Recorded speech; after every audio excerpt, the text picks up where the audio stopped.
Baiba, Braže, Latvian Foreign Minister, and it's good to be back at the EU Foreign Affairs Council with a very intensive agenda in front of us. As usual, we have the agenda item on Russia's aggression against Ukraine with the briefing from the Foreign Minister Andriy Sybiha. We'll also have substantive exchange on the developments in the Middle East. And we have, of course, the discussion and the breakfast with the Armenian foreign minister, but also we'll have certain other aspects with regard to situation in Sudan and a few other things that I know colleagues want to bring.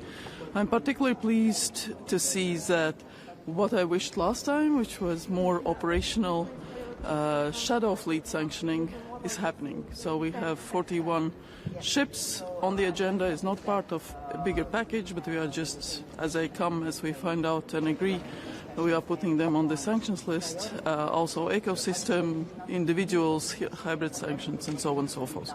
So also some important decisions.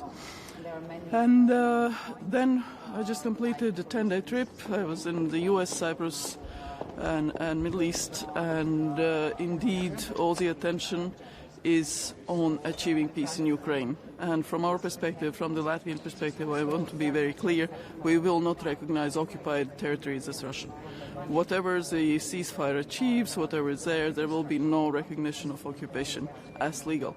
So we will stick to our international positions that we have maintained, and that is something that we have been very clear about.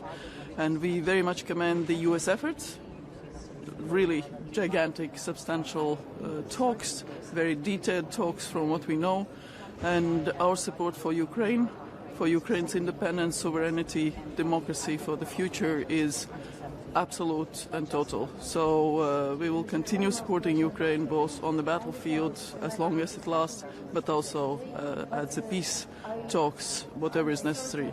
And one thing that is not changed, we don't see any change in Russia's position. All the signals from Russia currently still, they are not serious about peace.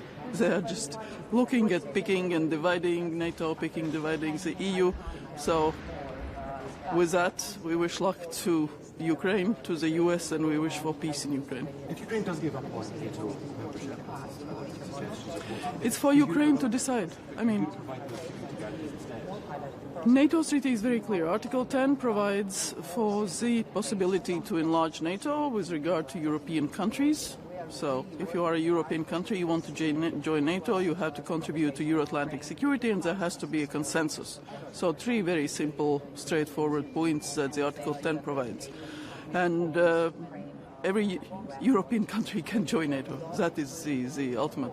If Austria or Switzerland suddenly decides to change their views, they will have to comply also with the same conditions with regard to contributing to Euro-Atlantic security. There will have to be a consensus and so on and so forth, interoperability.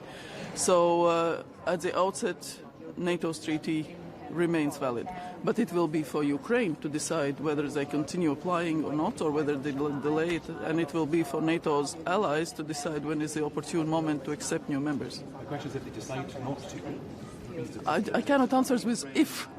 Questions with if don't work. EU countries provide similar security guarantees to Ukraine. I think the issue within the coalition of willing depends on the modalities, again, what exactly is happening on the ground.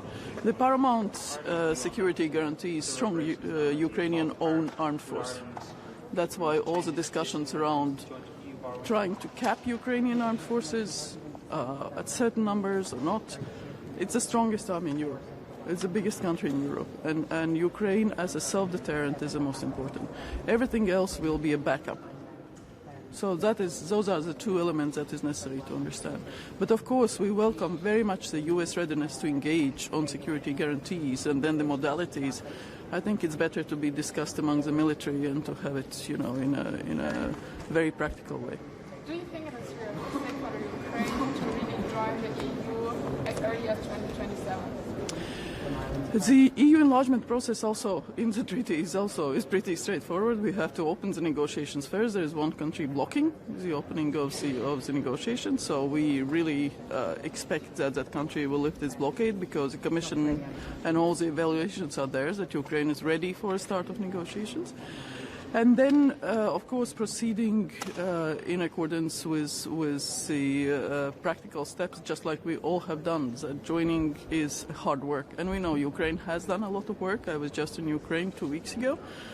They have done huge amount of work, and they are reforming institutions, and they are reforming the absorption capacity, the ability to apply the acquis.